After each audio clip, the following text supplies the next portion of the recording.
अस्सलाम वालेकुम स्टूडेंट्स। तो आज का हमारा टॉपिक है आर्टिफिशियल ग्रेविटी।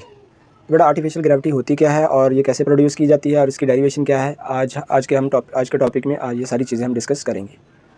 तो बेटा सबसे पहले आपको पता होना चाहिए कि जब एस्ट्रोनॉट जो होते हैं वो स्पेस में जाते हैं, वहाँ पे वेटलेसनेस की वजह से वहाँ पे वो कोई भी ग्रेविटी फील नहीं करते।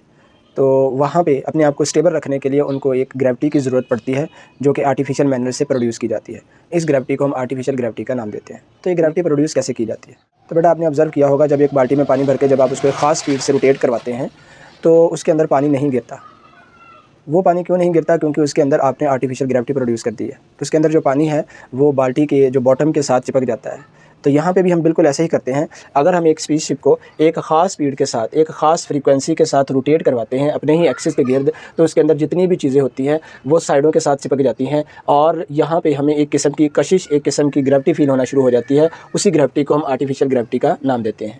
बेटा यहाँ पर हम डेरिवेशन करेंगे उस फ्रीक्वेंसी के लिए जिस फ्रीक्वेंसी के साथ आप इस स्पेसशिप को रोटेट करवाएं और इसके अंदर जो ऑब्जेक्ट है वो just like that of earth gravity feel करें। तो वो फ्रीक्वेंसी का रिलेशन आज हमने फाइंड करना है। तो बेटा यहाँ पे आपको थोड़ा सा आइडिया हो गया होगा कि आर्टिफिशियल ग्रेविटी कैसे प्रोड्यूस की जाती है। तो इसी को हम डिफाइन भी करते हैं। The gravity produce due to the spinning motion of spaceship around its own axis is called artificial gravity. Spaceship के अंदर स्पेसशिप की स्पिनिंग मोशन की वजह से जो ग्रेविटी प्रोड्यूस होती है उस ग्रेविटी को हम आर्टिफिशियल ग्रेविटी का नाम देते हैं। तो बेटा जब आप किसी बॉडी को रोटेट करवाते हैं तो जिस फोर्स के साथ आप किसी बॉडी को रोटेट करवाते हैं उस फोर्स को हम सेंटीपिटल फोर्स का नाम देते हैं। तो बेटा इस बॉडी को जो सेंटीपिटल फोर्स प्रोवाइड की गई है उस सेंटीपिटल फोर्स का जो रिलेशन है वो हम यहाँ पे लिखते हैं Fc = mv²/r। और हमें पता है न्यूटन सेकंड लॉ से Fc फोर्स का जो फार्मूला होता है वो ma के बराबर होता है। यहाँ पे Fc जो है सेंटीपिटल फोर्स है और ac जो है यहाँ पे सेंटीपिटल एक्सेलेरेशन के बराबर है। तो ये इक्वेशन हम यहाँ पे रिप्लेस कर देंगे। तो यहाँ पे हमारे पास mac बराबर आ जाएगा mv²/r। m से m कैंसिल आउट कर देंगे तो हमारे पास सेंटीपिटल एक्सेलेरेशन का फार्मूला v²/r के बराबर आ जाएगा। ये आपने पहले भी पढ़ा होगा, डायरेक्ट भी आपने यहाँ पे ये फार्मूला डिस्कस किया हुआ होगा कि सेंटीपिटल एक्सेलेरेशन जो होता है वो v²/r के बराबर होता है। v जो होता है वो r ओमेगा के बराबर होता है। यहाँ पे ओमेगा जो है वो एंगुलर वेलोसिटी, एंगुलर फ्रीक्वेंसी को जाहिर करता है और v जो है वो हमारे पास लीनियर वेलोसिटी होती है जिसको हम टेंजेंशियल वेलोसिटी भी बोलते हैं। तो v हमारे पास आ जाएगा v = r ओमेगा।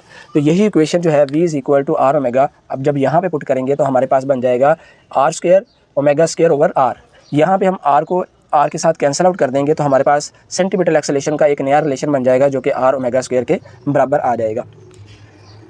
तो बेटा हमें ये भी पता है कि जो एंगुलर फ्रीक्वेंसी होती है या एंगुलर वेलोसिटी होती है उसको हम लीनियर वेलोसिटी के साथ इस इक्वेशन के ज़रिए रिलेट कर सकते हैं। एंगुलर फ्रीक्वेंसी बराबर होती है 2πf। यहाँ से अगर हम दोनों तरफ स्क्वायर करें, क्योंकि हम यहाँ पे ओमेगा का स्क्वायर चाहिए तो हम यहाँ पे दोनों तरफ स्क्वायर करते हैं, तो ओमेगा² बराबर आ जाएगा 2π का स्क्वायर और साथ में फ्रीक्वेंसी का स्क्वायर। तो यही वैल्यू हम यहाँ पे जब हम पुट करते हैं तो हमारे पास जो रिलेशन बनता है वो सेंटीपिटल एक्सेलेरेशन का r 2π का स्क्वायर और f का स्क्वायर आ जाएगा। यहाँ से हम f को सब्जेक्ट बनाते हुए एक साइड पे लेके जाएंगे। f² बराबर आ जाएगा ac/2π का स्क्वायर और साथ में r एज इट इज़ आ जाएगा। दोनों तरफ हम स्क्वायर रूट करेंगे ताकि हम फ्रीक्वेंसी को सेपरेटली इसका रिलेशन फाइंड कर सकें। तो जब हम दोनों तरफ फ्रीक्वेंसी का स्क्वायर रूट करते हैं तो फ्रीक्वेंसी f हमारे पास आ जाएगी 1/2π ac/r। यहाँ पे a जो है वो सेंटीपिटल एक्सेलेरेशन को जाहिर करता है। तो बेटा ग्रेविटी प्रोड्यूस करनी है हमने जस्ट लाइक ऑफ अर्थ, तो हमें एक्सेलेरेशन भी जस्ट लाइक ऑफ अर्थ ही रखना पड़ेगा ताकि जो भी इंसान स्पेसशिप के अंदर है, जो भी एस्ट्रोनॉट जो है वो स्पेसशिप के अंदर है, वो अपने आप को ज़मीन के ऊपर बैठा हुआ फील करे, ज़मीन जैसी ग्रेविटी फील करे, ताकि वो अपने आप को कंफर्टेबल फील करते हुए अपने जो भी अपने काम है उनको अच्छे तरीके से परफॉर्म कर सके। तो to produce gravity just like that of earth put करेंगे हम सेंटीपिटल एक्सेलेरेशन को g के बराबर।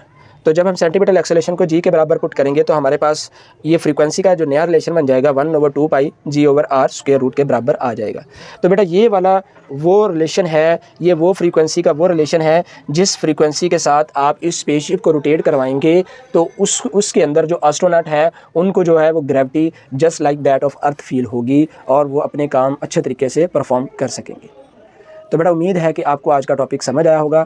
अगर आपको फिर भी इसमें किसी किस्म का कोई प्रॉब्लम आता है तो आप कमेंट सेक्शन में पूछ सकते हैं।